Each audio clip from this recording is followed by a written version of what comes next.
So welcome again, welcome Rick, good to see you. Sharda ji, Hi, Jayashree, Monica. hi. So we have been just starting with Canto 5, Yoga of the King, the Yoga of the Spirit's freedom and greatness. And just to have a overlap, we'll start today from, this one. Thus could he step into that magic place. So these were the lines that we already covered last time. But to have an overlap, we'll go through 74 page. So anyone who feels ready, if you can just one by one read these paragraphs or lines. Yeah, please, anyone who feels ready. Yeah, Monica, namaste. Namaste, Sharda ji. Yeah. So there is a hidden chamber. From that we have to read. No, above it, thus could he step into that magic place. Okay. Thus could he step into that magic place, which few can even glimpse with hurried glance, lifted for a moment from mind's labored works and the poverty of nature's earthly sight. All that the gods have learned is their self known. Thank you.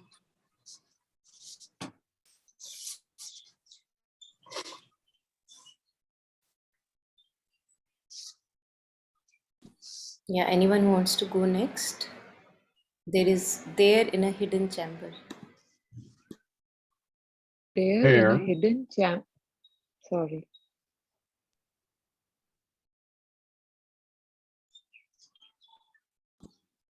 Yeah, Rick, you want to go ahead? there, in a hidden chamber, closed and mute, are kept the record graphs of the cosmic scribe. And there, the tables of the sacred law. There is the Book of Being's index page. The text and glossary of the Vedic truth are there. The rhythms and meters of the stars, significant of the movements of our fate. The symbol powers of number and of form, and the secret code of the history of the world, and nature's correspondence with the soul are written in the mystic heart of life. Yeah, thank you. Yeah, Taru, you want to go next? In the glow of the spirit's room of memories, he could recover the luminous marginal notes, dotting with light the crabbed ambiguous scroll, rescue the preamble and the saving clause of the dark agreement by which all is ruled, that rises from material nature's sleep to clothe the everlasting in new shapes. Thank you. Thank you. So the last one, anyone who feels ready to read the last few lines in green. Yeah, I will do it. He could reread now and interpret new its strange symbol letters, scattered abstruse signs, resolve its oracle and its paradox, its riddling phrases and its blindfold terms, the deep oxymoron of its truth's repliques, and recognize as a just necessity its hard conditions for the mighty work, nature's impossible Herculean toil, only her warlock wisecraft could enforce, its law of the opposition of the gods, its list of inseparable contraries. Yeah, thank you so much. So we stopped here last time, and we were looking at how, due to these realizations, the light of soul consciousness, Ashupati has a very unique and larger view of what's happening, and he's able to see beyond the so-called appearances. He is able to make sense of, oh, why all these contraries need to exist for the evolution to go on. And when the inconscient is there, when this darkness and inertia is there, why the need of contraries is there. So he, as if the grand plan was opening up in front of him, and this just continues these revelations. So we'll start today with the new lines, and today I'll be just taking us through many different texts in the middle of all this that we'll be going through, just to kind of share deeper reflections upon these. Yeah, so anyone who feels ready to read the new lines today. Yeah, Monica, I'll read. Okay. Yeah. The dumb great mother in her cosmic trance, exploiting for creation's joy and pain, infinity's sanction to the birth of form, accepts indomitably to execute the will to know in an inconscient world, to the will to live under a reign of death, the thirst for rapture in a heart of flesh, and works out through the appearance of a soul by a miraculous birth in a plasm and gas, the mystery of God's convenient with the night. Thank you. So the movements of nature, uh, I think in the first canto also, the book of beginning, we also went through that as if it's a mechanical movement going on, and the earth is just rotating around the planetary movement in trance, as if purposeless in trance, it's just rotating around. But as Ashupati grew in his realizations, he got to know the dumb great mother in her cosmic trance, exploiting for creation's joy and pain, infinity's sanction to the birth of form. So the great mother, the Prakriti, nature, the movements, they appear very mechanical in nature, as if they don't have any consciousness or intelligence behind it. But that's not true. It's only an appearance that makes it mechanical, because that's the pact that was signed between Purusha and Prakriti, that the consciousness remains hidden uh, for the for most of us. When we don't have these realizations, it doesn't appear that these everything has a consciousness behind it.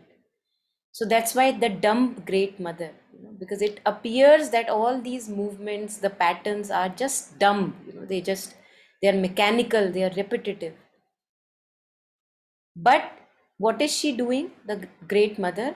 She is actually making out in manifestation the divine will, the will of the Purusha to create finite out of the infinite, to create form out of the formless, to create movement out of that which is immovable. So all this is executed by the Divine Mother.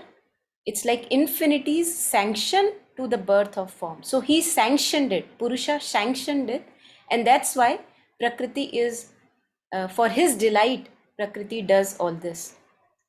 Accepts indomitably to execute the will to know in an inconscient world.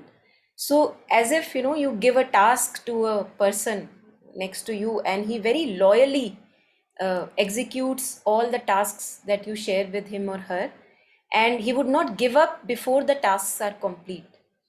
So the Divine Mother, since Purusha Prakriti is one, the two who are one, goes out from that immovable space. The consciousness extends its Shakti out from that immovable space so that the creation can happen, so that the form, the finite can be created out of the infinite, because the Purusha sanctioned that yes, let's have the play.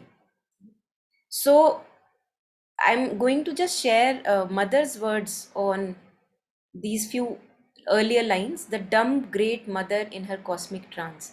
So I'm going to share this commentaries by the mother only. Just a second. Yeah, so in the life divine commentaries by the mother, very nice explanation on this is there. So these are the words by Sri Aurobindo, and then she's describing all this. I'm just going to go through a few lines and then we'll go to mother's words. So he says, in the earliest stages of evolutionary nature, again referring to the mother, dumb great mother, we are met by the dumb secrecy of her inconscience. There is no revelation of any significance or purpose in her works, no hint of any other principles of being than that first formulation, which is her immediate preoccupation and seems to be forever her only business, this repetition of movements. For in her primal works, matter alone appears, the sole dumb and stark cosmic reality.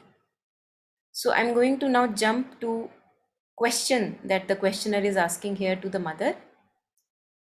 So he says that I did not understand, in the earliest stages of evolutionary nature, we are met by the dumb secrecy of her inconscience. What is this secrecy? Exactly what we were reading in Savitri. So mother explains,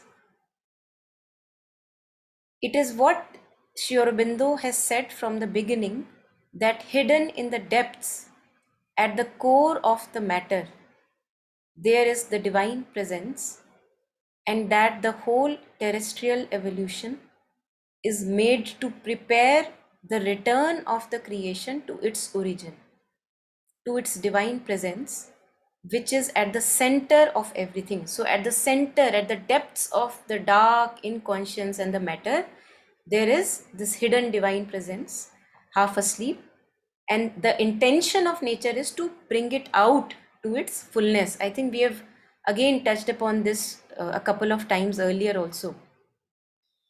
And then I'm just jumping, those of us who are interested, they can go through it later also.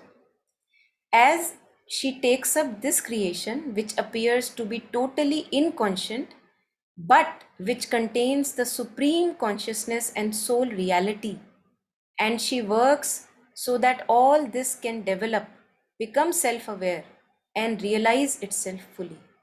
So this is the intention of nature, even if the mechanical movements appear like they are dumb, but she does not show it from the very beginning.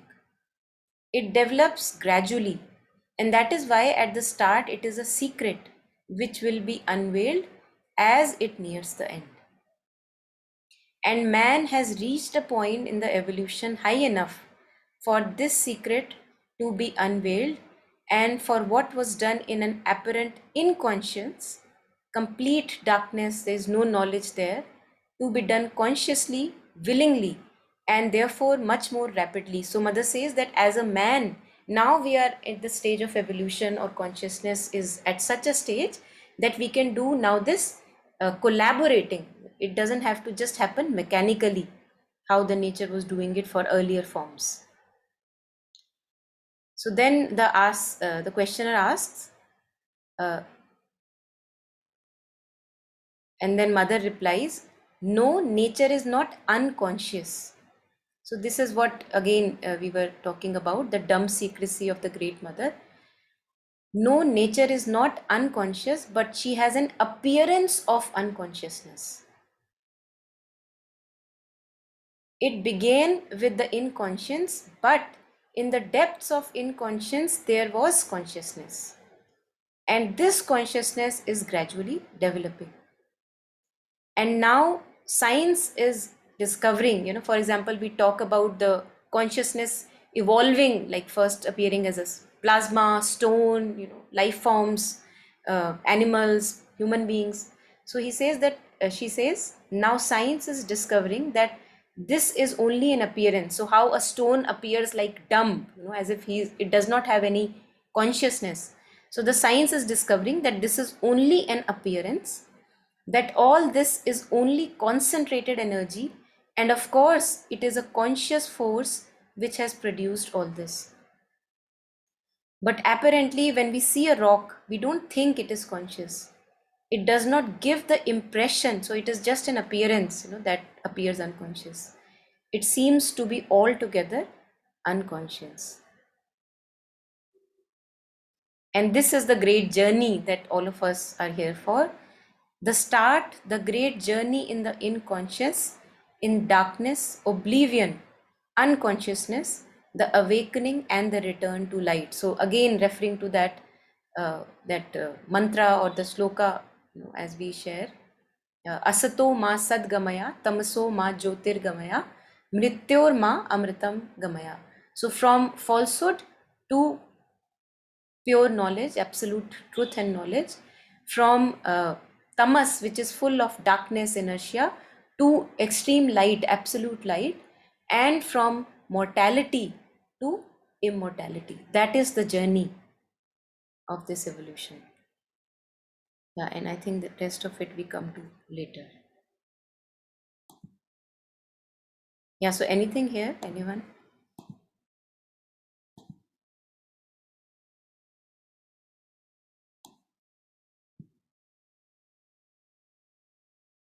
Okay.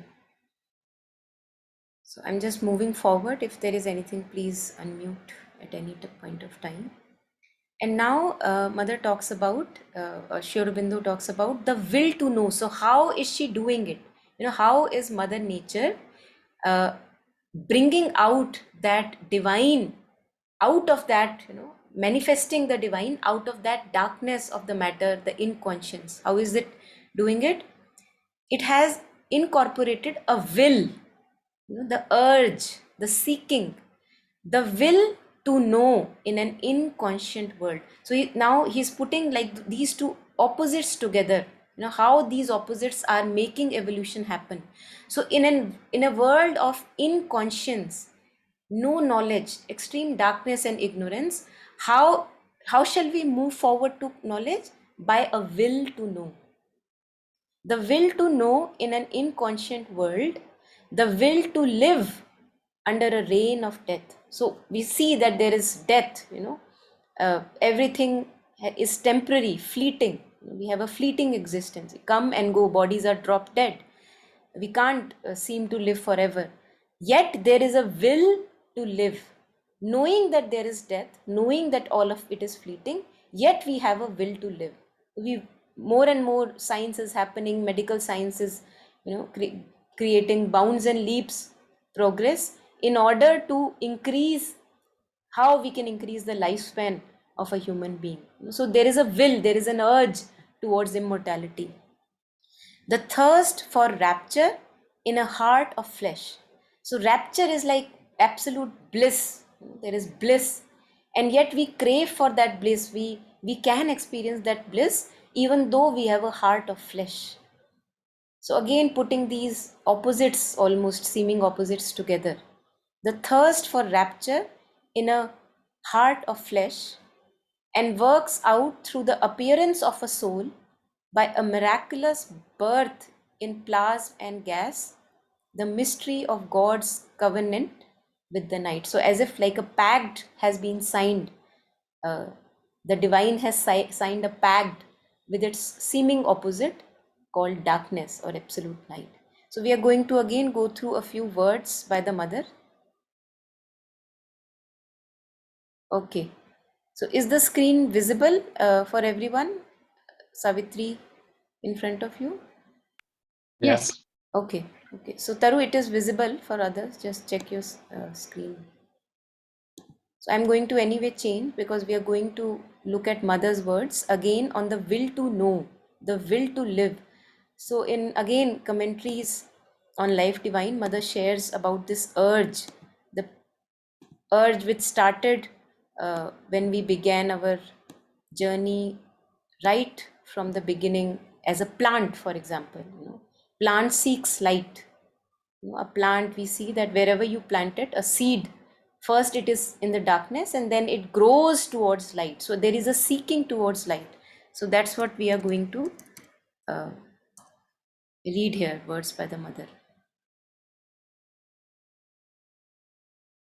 Yeah, so mother is just sharing here about how we are as a consciousness evolving from stone, mineral, metal, then to plant, then to insects.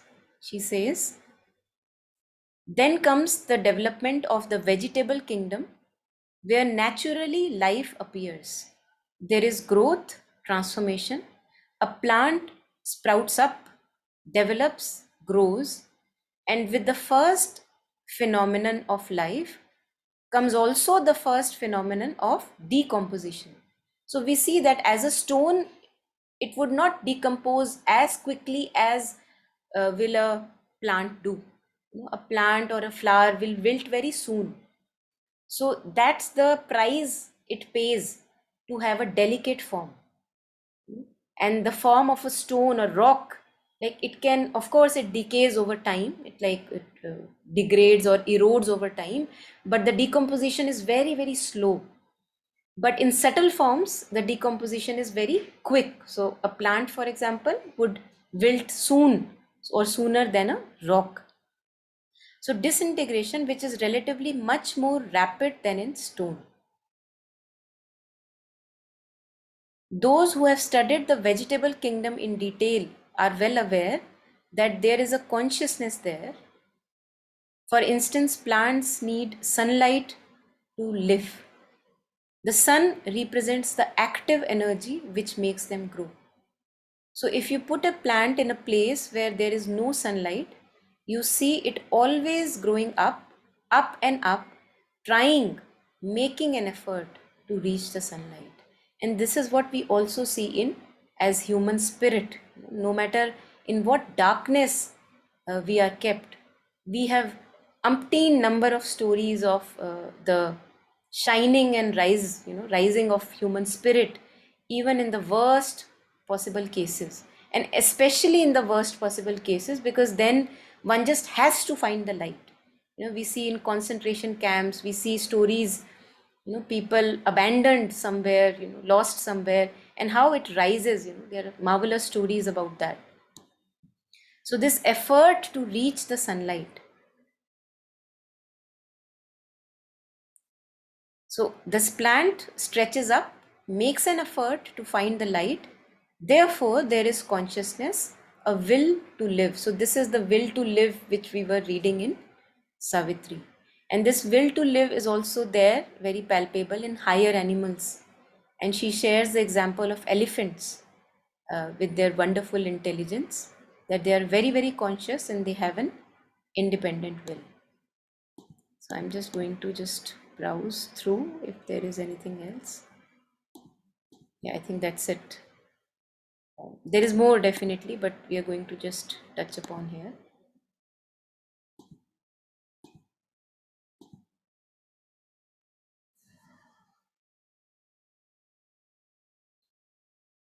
Yeah, so with the appearance of soul consciousness in matter, in the dumb dark matter, one has the possibility of evolution. And as Sri Aurobindo says, that can only evolute out that which has involuted. So if something is hidden inside darkness, then we have the capacity that yes, out of darkness, something beautiful can come out because there is something hidden. And that's what is the intention of nature. And referring to, by a miraculous birth in plasm and gas. So in biological or physical sciences also, we see that scientists are now discovering how inanimate life came out of gaseous forms first, and then plasma was created, like again more sensitive than gas as matter, and then slowly all the other life forms appear. So by a miraculous birth, this consciousness dips itself in dumb dark matter, then changes its forms, because this has been a pact, the mystery of God's covenant with the night. So there has been a pact, and according to that pact, the things are working itself out. So that is what Ashwapati is getting revelations about. So anything here, anyone?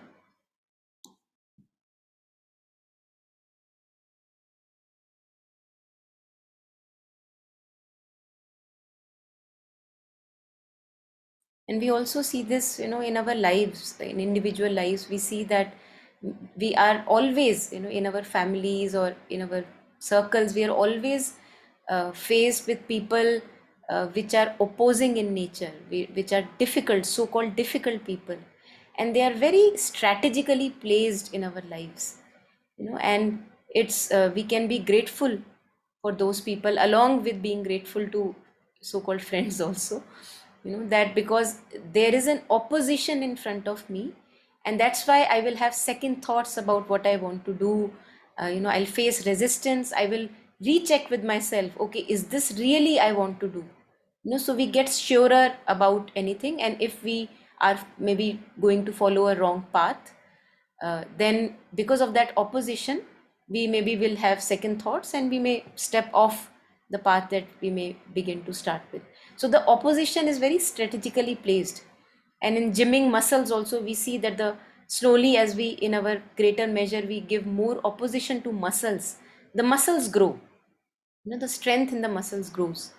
So there is a purpose to all the contraries or the dualities in this material existence, and that is what is revealed uh, to Ashwapati very naturally because of this light of consciousness. So I'm moving forward. If there is not anything, if there is anything, please do share.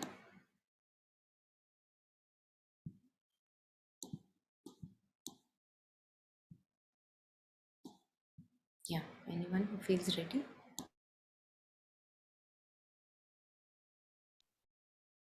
Once more was heard in the still cosmic mind the Eternal's promise to his laboring force, inducing the world passion to begin, the cry of birth into mortality, and the opening verse of the tragedy of time.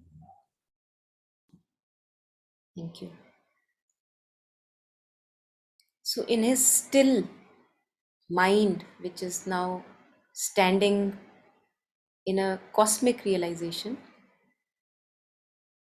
once more was heard. So what was heard in the beginning of creation, because Ashwapati has had now such a realization, it was just very effortlessly now, after so much of effort and labor, revealed to him in the stillness of his mind. Once more was heard in the still cosmic mind the Eternal's promise to his laboring force. So again we come to the two who are one: God, nature; Shiva, Shakti; Ishvara, Ishwari. No matter how many names there are, we could choose any one which resonates. And the promise of Purusha to Prakriti, that how is this going to unfold. So the laboring force, again referring to the great mother, nature; Eternal's promise, to referring to the Purusha. And the stillness, again reminds me of Sri Aurobindo's lines on there's nothing that can be done much better in a mind stillness than in a cluttered mind. So he says that if we make our mind absolutely still and thought free, things can be done even in a much beautiful manner, and we can have higher insights, intuitions dawn upon in that still receptacle of knowledge. So it appears to us again and again that stilling and calming the mind, uh, we don't think that we can escape that. It appears like a necessary step in the process of our evolution.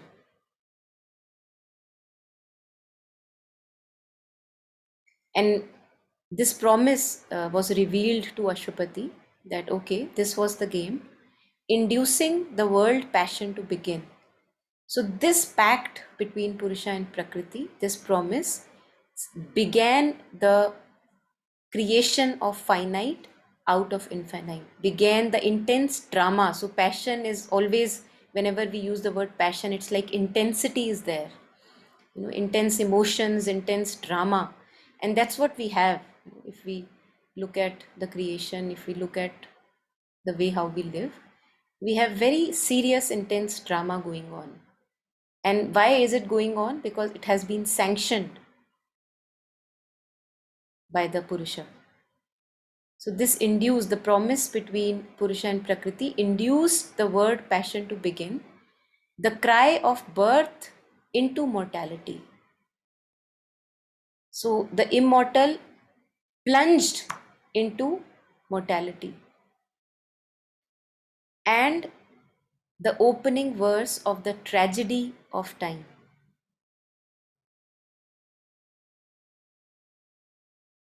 So why tragedy of time? Many a times we come across either tragedy, sometimes divine comedy, because the divine has hidden himself in matter.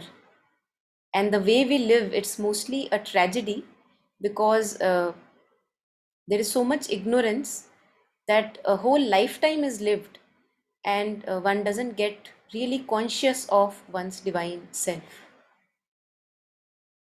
And Ashwapati, in front of Ashwapatis were revealed all these truths, that how this creation began and what was the pact and how is it going on and how it unfolds in our lifetimes, and through all the various stages of evolution. So also talking about the birth pangs of creation, and mother also at various other places, she shares that as if nature is undergoing a constant labor pain to create a new humanity or a new birth, to give rise to a new birth, something new which will reveal the divine to its fullness. And why also tragedy? Because the divine, who is all knowing, has become just masked under matter. And although we say that we are all Buddha natured and we are all divine, but the way we live is, we know how we live mostly, and there is so much ignorance, there is so much mechanical movement, repetitive movement, of which we don't become conscious of even when given many chances. So it appears saddening at many places, it appears saddening. So that's why the verse of the tragedy of time.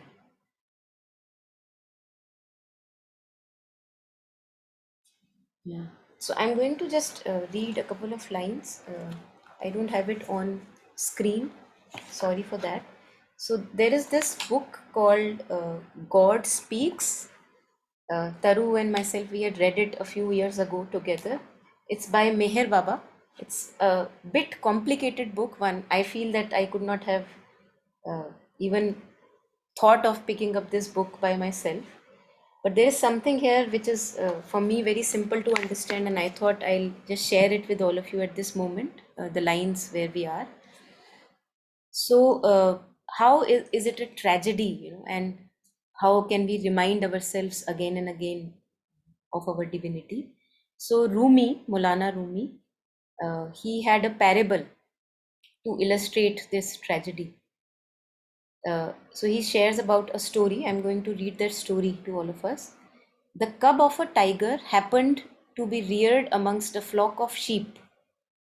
As the cub grew up, it developed all the traits of the sheep and grazed and bleated like them, so that it never thought of itself as anything different from the sheep. One day, however, a tiger from the jungle approached the one from the flock of sheep and said to him, "Do you know that you are a tiger like me and not one of the sheep?" Thereafter, he coaxed and strayed tiger to look at its image in a river nearby, and succeeded in enlightening it as to its true nature.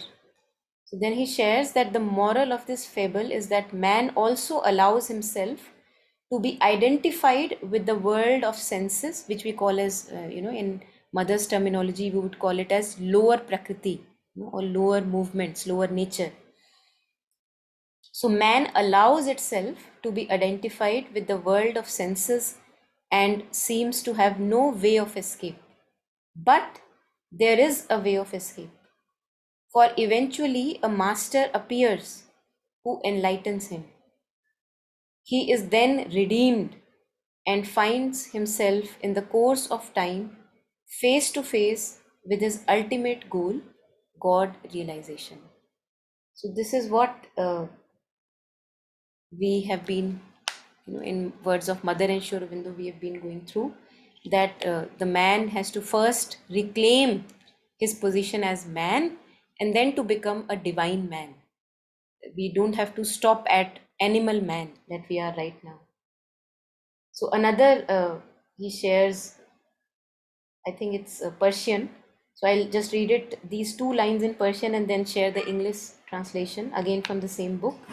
So he says, सारपा आरजू होने ने बंदा कर दिया हमको, वगर ना हम खुदा थे गर दिले भी मुदा होता. So again, I'm not very good at it, just tried. The English translation would be more clearer. It says, the fact that I am weighed down from head to foot with desires has made a slave of me. I should be God in reality, were my heart and mind desireless. And if we look at Mother's words, she also talks about being desireless, that we cannot just continue to have desires and walk this path ahead. And Sri Aurobindo again also talks about being a Jivan Mukta, that living in the world, doing verily the works of the divine, and yet being completely disinterested and detached. So that's what we are here for. That's what ultimately we have to march forward to. If not in this life, in the next one. But this is for sure that this has to happen. Yeah, so anything here, anyone on these lines?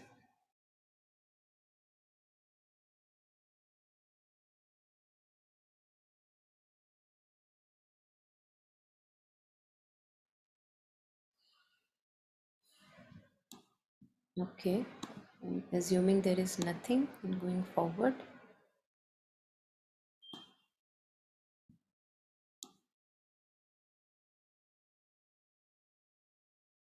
Yeah, anyone who feels ready?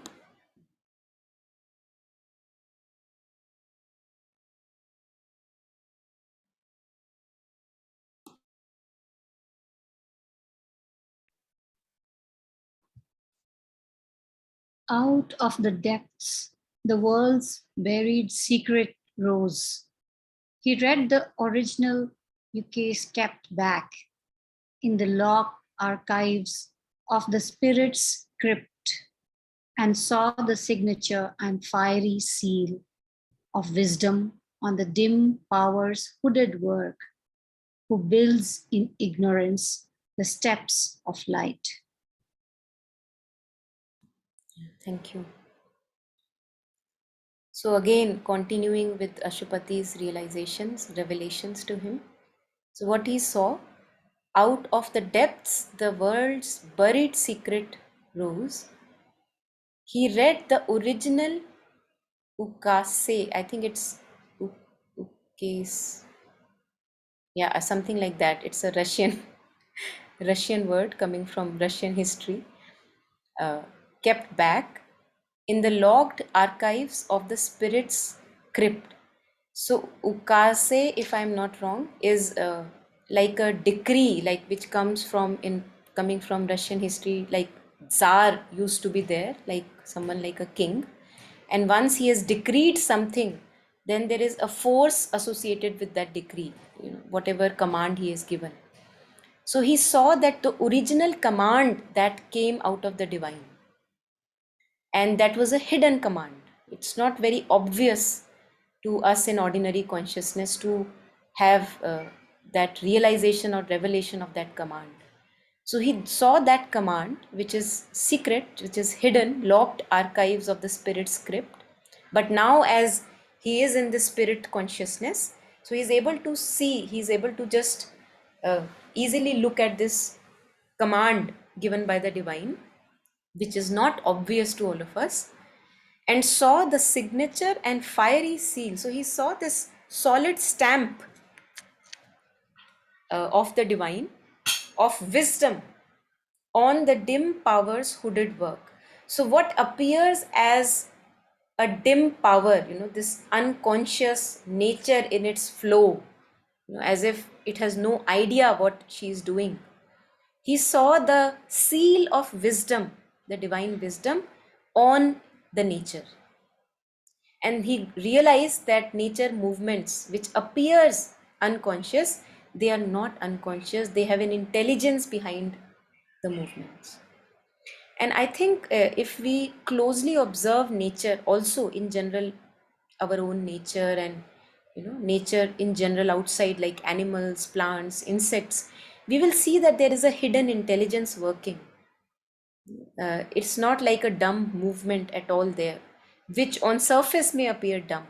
If we look at like a line of a queue of ants following each other, and how though they marvelously create what they create, how with their collected movements they carry even weights which are higher than their own weight.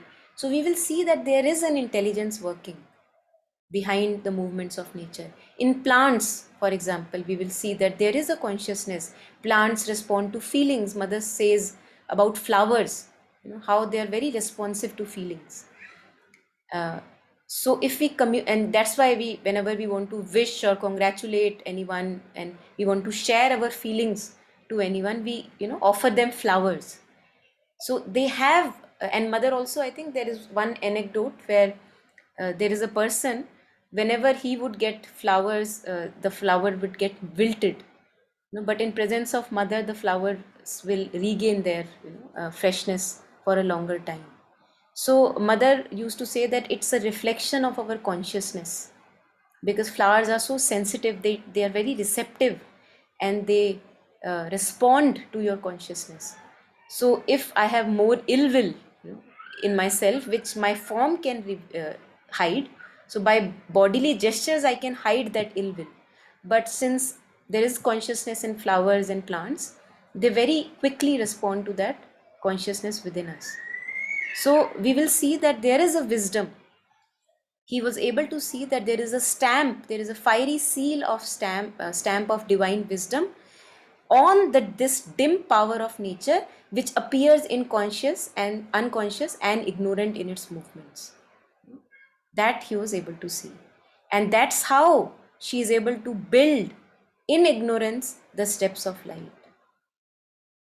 So that's how, through processes of evolutions, eons, ages after ages, and in our individual lives also, nature is able to build steps towards light and steps of light, even though it appears ignorant in its movements. Why? Because it has intelligence in operation, which is working in a hidden chamber. There is an intelligence there.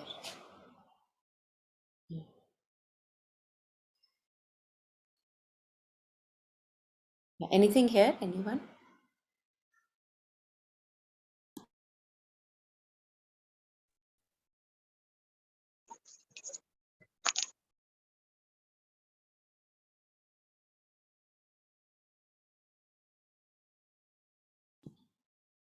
Okay, so I'm assuming there is nothing again.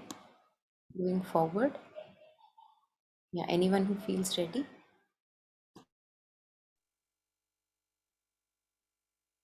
A sleeping deity opened deathless eyes. He saw the unshaped thought in soulless forms. New matter pregnant with spiritual sense. Mind dared the study of the unknowable. Life is gestation of the golden child. Thank you. Thank you. So, in the depths of ignorance, in the depths of darkness, since we see now that Ashwapati is getting to know that darkness is only an appearance, what does he see? a sleeping deity opened deathless eyes. So we are going to again go through mother's words on this sleeping deity. So mother had a actual experience of this. I'm just going to share it with all of us.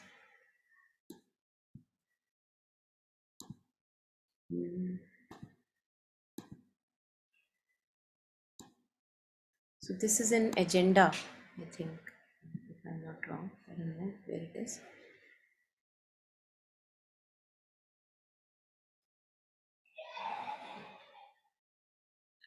Just a second.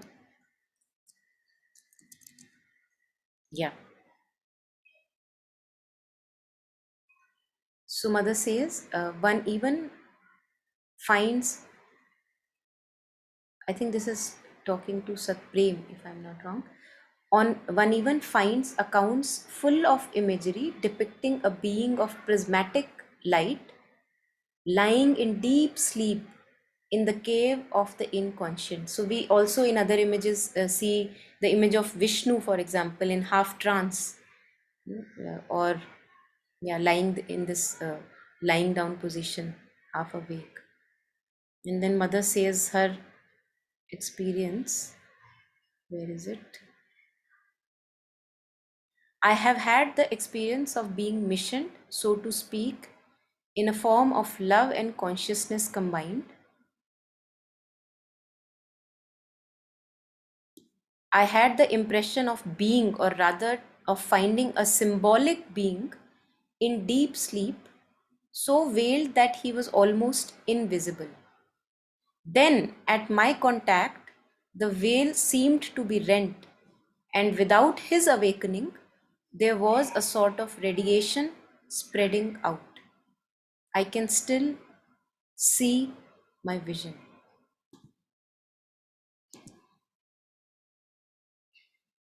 Yeah, and again, mother continues that experience, and she enters, like she's going deeper and deeper in her being, and she says here, now I see that these rays emanate from a recumbent oval of white light encircled by a superb rainbow, and I sense that the one whom the light hides from my view is plunged into a profound repose.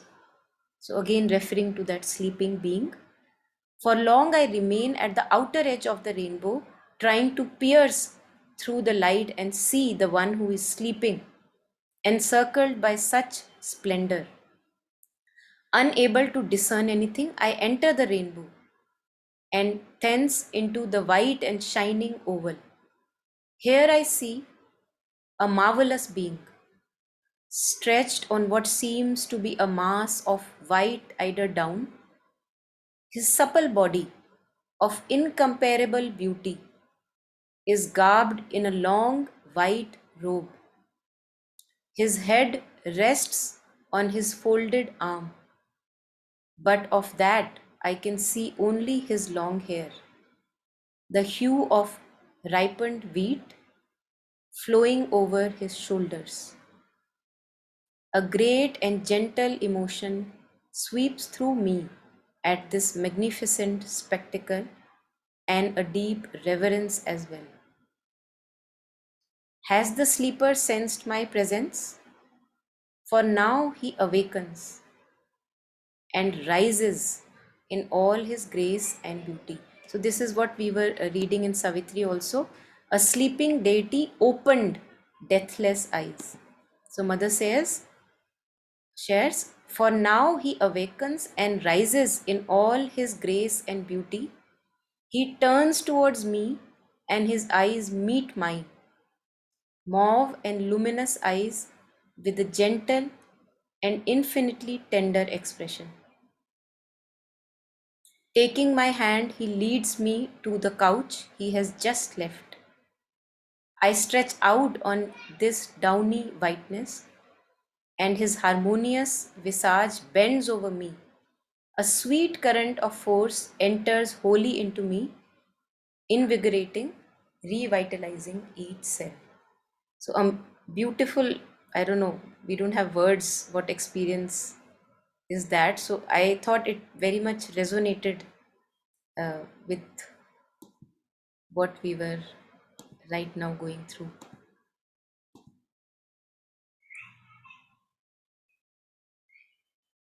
Yeah.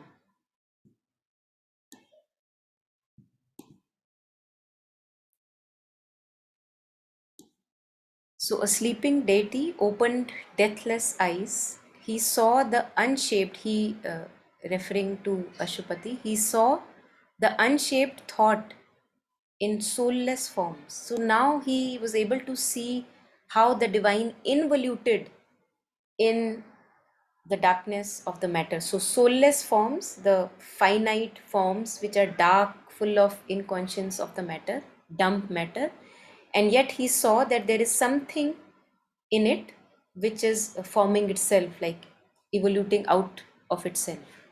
And he now knew matter pregnant with spiritual sense. So just like we were sharing in other sessions, that in India, for example, there is a lot of reverence and devotion in the form of even stone or idol worship. And one symbolical meaning is also this, symbolic meaning is also this, that everywhere there is only one divine, whether it is appearing as dumb as stone or any form of manifestation. There is divine behind everything. So he knew matter pregnant with spiritual sense. Mind, there the study of the unknowable. Life, its gestation of the golden child. So now it is being revealed to Ashupati that how there is spirit behind everything, consciousness behind everything, and how the limited mind that we have, which appears very limited, how it can dare actually to go forward to that which is unknowable. And that's what we see in our pursuits, either scientific or spiritual, that we, for a very, very long time, we actually make use of this limited mind only.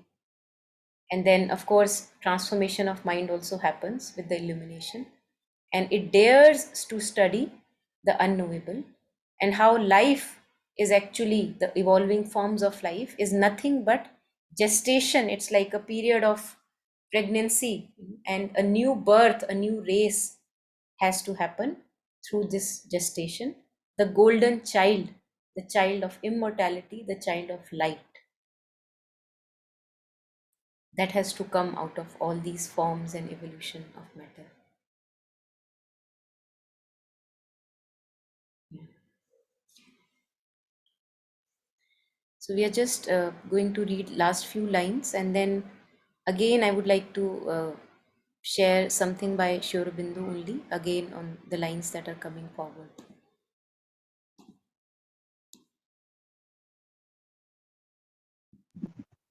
Yeah, anyone feels ready? Yeah, I'll read. In the light, flooding thoughts, blank vacancy, interpreting the universe by soul signs, he read from within the text of the without. The riddle grew plain and lost, its catch obscure. Yeah, thank you. So in the light of this consciousness which is beaming in Ashwapati, in that light, flooding thoughts, blank vacancy. So again, referring to that emptiness which is created, that stillness that is created in the mind. And as Mother Sri Aurobindo, they share again and again that this mind is not an instrument of knowledge. It's like it is a receptacle for the higher knowledge to dawn. So it cannot by itself have that knowledge, but it can serve as a receptacle. Now, what our task as a human being, once we know and once we are convinced that yes, I feel also that this is the way to go forward, then we have to still the mind. We will have to still the mechanical chatter of the mind, which is just always like a background noise. It's keeping, always playing in the background. And when the mind is stabilized and still, then the higher knowledge can dawn and illumine the mind. So in the light, flooding thoughts, blank vacancy. So now it's a thought-free stillness that he has in the mind. interpreting the universe by soul signs. So in this thought-free stillness, he is having this intuitive understanding, a knowing by itself. I know. I don't know how I know, but I know. Interpreting the universe by soul signs, he read from within the text of the without. So all that appears in this dualistic creation, very riddling to us, that why would it be? Why would it be the way it is? So on the outward, it appears very, very, at times mind-boggling, if one can use that word. But to him, since he is having this inner vision, that inner vision made him capable to read the cryptic outer appearances, why the world is the way it is. He read from within the text of without. The riddle grew plain and lost its catch obscure. So all that so far was mind boggling for a regular mind, that is ours. For him, with his realizations and yogic illuminations, it got clearer and clearer, the riddle of this world. So at this, when I was going through this, I reminded myself of something by Sri Aurobindo, which some of us may have gone through. It's called The Riddle of This World. It's a small, like an essay, which is available. So I thought maybe we'll use this opportunity from Savitri to maybe shortly touch upon, and again, it's a big essay, not that big also. Maybe we can shortly touch upon where he reflects as an essay about this riddle of this world. So yeah, let us, like maybe I'll just jump and read a few lines here and there, just connecting it with what we were reading. Out of this apparent inconscience, each potentiality is revealed in its turn. First, organized matter, concealing the indwelling spirit, then life emerging in the plant and associated in the animal with a growing mind. Then mind itself evolved and organized in man. This evolution, this spiritual progression, does it stop short here in the imperfect mental being called man? Or is it the secret of it, or is the secret of it simply a succession of rebirths whose only purpose of issue is to labor towards the point at which it can learn its own futility? So the mind's futility it can learn, renounce itself, and take its leap into some original unborn existence on non-existence. There is at least the possibility, there comes at a certain point the certitude that there is a far greater consciousness than what we call mind, and that by ascending the ladder still further, we can find a point at which the whole of the material inconscience, the vital and mental ignorance ceases. A principle of consciousness becomes capable of manifestation, which liberates not partially, not imperfectly, but radically and wholly this imprisoned divine. So I think in short, this would again sum up what we have been going through. Again, the whole passage or the whole essay is beautiful. So for those of us who are interested, they can find it on Google also. The riddle of this world. Yeah.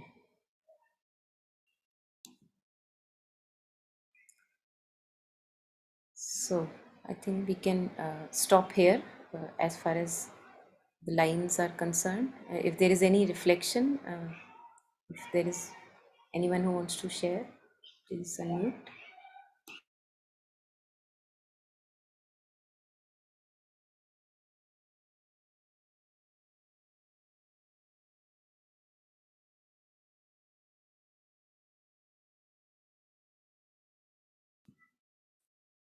Okay, so I'm assuming there is nothing at the moment. So thank you in that case. Thank you for joining in. And especially special thanks to join in time because I was having something else also after this. So yeah, thank you. Thank you, Monica. Thank you. Yeah, Thank Monica. Thank you, you. Monica. Thank Bye. you. Could you please Yeah. share this last article that you were just sharing that we Yeah, I can put it on the WhatsApp group. Yes. Thank you so much. Thank you. Bye-bye. Bye.